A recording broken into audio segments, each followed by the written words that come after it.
Nije to ljubav, nit zaborav stari, već umor duše što predugo krvari.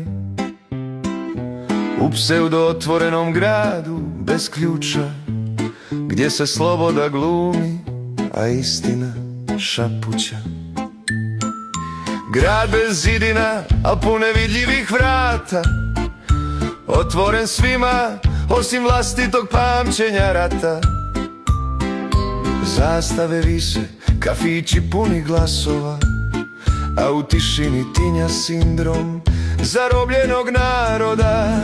To nije mir, to je smrznuti strah, kad ruku što udara zoveš balans i rah.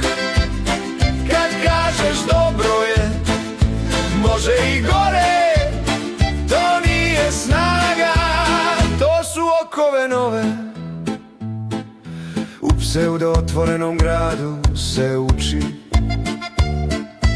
da preživljavanje znači da se ne mučiš, da ne pitaš ko je lomio kosti i dom, nego da se navikneš da živiš s tim zlom. Agresor govori, žrtva klimne glavom, pravda se mjeri tuđom vagom. Razumi njega, okolnosti su takve, dok se briše vlastito ime, glas i zastave. To nije mir, to je naučen ton, kad istinu sakriješ da sačuvaš tron, kad opravdaš zlo da bi imao dan. To nije sloboda, to je sindrom i san.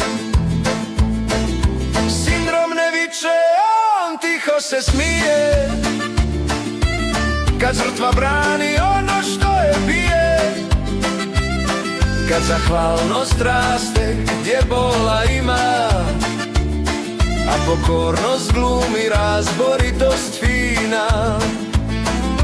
Sarajevski, bosanski nije stvar grada, to je rana gdje trauma vlada.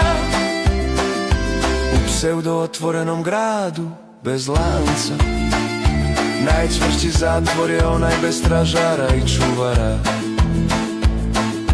Probudi se dušo, nisi kriva ti, što si preživjela kako si znala i smjela biti. Al ne zovi mir ono što je strah, sloboda počinje kad se kaže dosta je sad. To nije mir, to je smrznuti strah, kad ruku što udara zoveš balans i rah. Kad kažeš dobro je, može i gore, to nije snaga, to su okove nove.